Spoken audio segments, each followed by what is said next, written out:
Parler, marcher, sentir, lire, écrire, apprendre, réfléchir, rêver, mémoriser, on pourrait enchaîner plusieurs verbes et plusieurs actions du quotidien de la sorte. Rien de tout cela n'est possible sans notre cerveau. C'est sans doute l'organe le plus fascinant, le plus complexe aussi du corps humain. Avec nous pour en parler, Sonia Garel, bonsoir. Soyez la bienvenue sur TV5 Monde. Vous êtes neurobiologiste, professeur titulaire de la chaire neurobiologie et immunologie au Collège de France. Et vous dirigez aussi l'équipe développement et plasticité du cerveau à l'Institut de biologie de l'ENS, École supérieure de Paris, PSL. La leçon inaugurale approche. C'est après-demain, jeudi, au Collège de France. L'intitulé Système immunitaire et dynamique du cerveau. Vous allez essayer de nous aider à y voir plus clair. D'abord, pour commencer, parce que c'est aussi un de vos sujets de prédilection, le développement du cerveau. Au stade embryonnaire, post-natal aussi. Est-il vrai que notre cerveau est un organe si complexe qu'il met 25 ans à se développer ? Alors tout d'abord, bonsoir, merci de me recevoir, c'est un plaisir.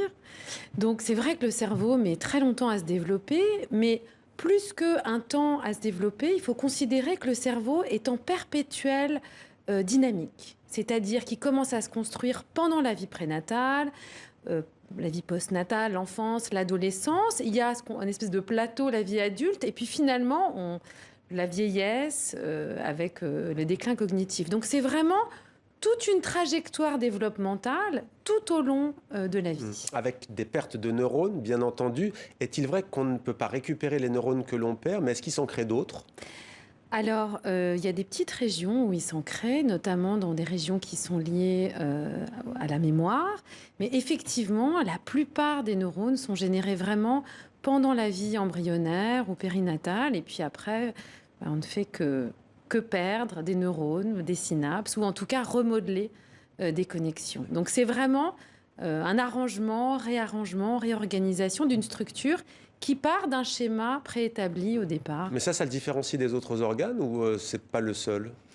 Alors le fait qu'il y ait très très peu de renouvellement et que ce soit un organe comme ça qui puisse... C'est une particularité du cerveau. Par exemple, notre intestin se reproduit intégralement. Toutes les cellules de l'intestin peuvent être régénérées intégralement dans un temps très court. La peau aussi, par exemple. Et le cerveau est en cela assez différent.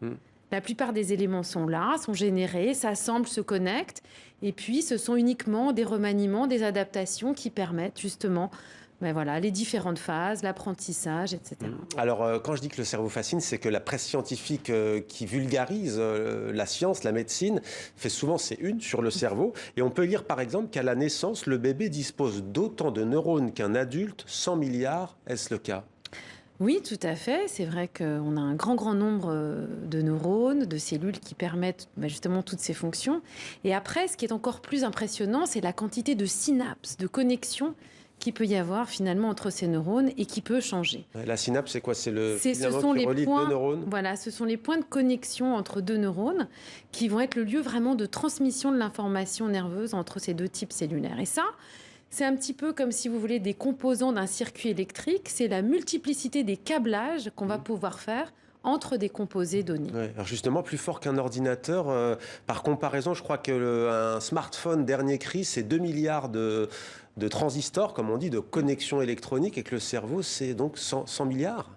Tout à fait. Alors, on a effectivement une grande puissance de connectivité, de connexion, etc. Et c'est vrai qu'on compare souvent le cerveau à un ordinateur puissant, etc. Mais en fait, finalement, cette comparaison avec l'ordinateur, elle éloigne un petit peu une vision qui est que c'est un organe qui est présent dans le corps et qui interagit avec toutes les autres fonctions physiologiques donc des organismes et par exemple le système immunitaire.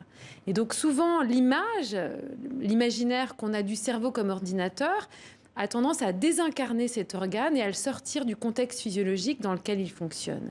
Et une des choses que l'on étudie aussi, auxquelles on s'intéresse, c'est comment replacer ce cerveau qui est dynamique, plastique, dans le contexte de l'organisme et notamment des interactions avec le système immunitaire. Alors vous avez lâché le mot, si l'on peut dire, immunitaire, immunité. C'est quelque chose qu'on entend beaucoup en ce moment avec la pandémie. Quel rapport que vient faire l'immunité avec l'étude du cerveau ? Mais en fait, beaucoup de choses. Alors d'une part, il y a des cellules immunitaires qui sont présentes dans le cerveau, qui sont des espèces de sentinelles, qui s'appellent des microglies, qui sont très importantes pour protéger le cerveau en cas d'inflammation, d'infection, de trauma, de lésion, et qui font ça en éliminant, en mangeant, en phagocytant des débris, en produisant des molécules, en activant d'autres acteurs du système immunitaire. Mais on a découvert que ces cellules faisaient plein d'autres choses dans le cerveau. Elles étaient capables de réguler les synapses, ces points de connexion nerveux, le nombre de neurones qui sont présents, tout un tas de choses par rapport à la circuiterie normale du cerveau. On s'est aussi rendu compte que c'était des acteurs auxquels participent à tout un tas de maladies neurologiques, neurodégénératives, neuropsychiatriques. Et enfin, on s'est rendu compte que ces cellules immunitaires rentrent dans le cerveau très tôt pendant la vie fœtale. Donc elles sont là pendant toute la vie, depuis la vie fœtale jusqu'à la mort. Et ces cellules, dans le cerveau, qui régulent la fonction cérébrale et aussi les maladies, sont sensibles à tout un tas de signaux immunitaires, infections, inflammations, mais tout un tas de signaux venus du corps. Et donc ces cellules sont à l'interface entre les circuits cérébraux, les fonctions cérébrales et tout ce qui concerne le corps et même les signaux environnementaux. Et on imagine que vous devez être d'une aide précieuse à la médecine notamment. À quelle maladie pensiez-vous ?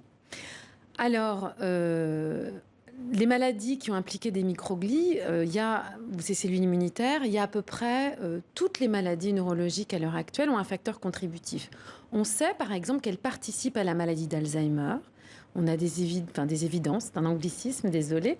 On a des arguments génétiques, mais on sait maintenant aussi qu'elles participent, qu'elles sont des modulateurs dans tout un tas de pathologies, y compris des maladies neuropsychiatriques comme les troubles du spectre autistique ou la schizophrénie. Donc c'est vraiment des acteurs, on va dire, des modulateurs du fonctionnement et du dysfonctionnement cérébral. Mais est-ce qu'elles ont un rôle protecteur à l'échelle, par exemple, d'un virus comme celui de la Covid-19 ? Alors, elles ont un rôle protecteur, par exemple, dans tout ce qui est attaque directe du système nerveux, du cerveau. Parce qu'on a entendu parler de symptômes aussi neurologiques potentiellement avec cette maladie. Tout à fait. Donc, en fait, il y a certains patients qui ont vraiment des troubles neurologiques et il y a plusieurs travaux qui sont en train de regarder si le virus peut passer ou pas dans le cerveau, par quelles cellules et comment atteindre ou modifier les fonctions cérébrales. Donc en fait, même si nos travaux à nous sont assez fondamentaux, on vraiment regarder la formation des circuits, comment est-ce qu'ils se construisent, cette approche fondamentale a un impact clair sur la médecine et les approches thérapeutiques. Alors, question nutritionnelle, si l'on peut dire, et de santé publique, de quoi a besoin le cerveau pour fonctionner ? Le sucre, ça, tout le monde répondrait cela en premier, mais on a tendance à sous-estimer les oméga 3. Quel est leur rôle que l'on trouve dans l'alimentation ? Alors les oméga 3, effectivement, ont un rôle clé dans la formation de certains composés de la membrane des neurones. Et donc c'est effectivement un composé important. On sait aussi, par exemple, que certains composés nutritifs, les oméga 3, régulent, par exemple, aussi le niveau d'inflammation, de neuroinflammation présent dans le cerveau. Et ce qu'on n'avait pas encore dit pour finir, pardonnez-moi, c'est qu'il fut un temps où on parlait de la bosse des maths, par exemple. On pensait que telle ou telle faculté était développée dans le cerveau, ce qui est un cas. Il n'y a peut-être pas forcément la bosse des maths, mais le cerveau est bien entendu découpé en fonction de telle ou telle tâche que l'on va accomplir. Tout à fait. Donc le cerveau a une organisation modulaire. C'est pour ça aussi quand on a un accident cérébral vasculaire ou une lésion, on va avoir certaines fonctions qui sont affectées et d'autres pas. Donc une organisation modulaire. Mais encore une fois, ce que je voudrais aussi exprimer, c'est que justement, approfondir ces connaissances très fondamentales et basiques, là on a parlé de nutrition, mais quels sont les composés des neurones, comment les cellules immunitaires fonctionnent, des choses qui sont vraiment du ressort de la recherche fondamentale, sont essentielles pour ensuite bâtir, construire des approches thérapeutiques et médicales pertinentes. Et il faut continuer à étudier, à construire les savoirs de manière rationnelle, logique, établie, pour aboutir à ces nouveaux traitements. Voilà, donc l'éloge de la recherche fondamentale. Merci beaucoup Sonia Garel. Donc la leçon inaugurale, c'est après-demain au Collège de France. Merci à vous.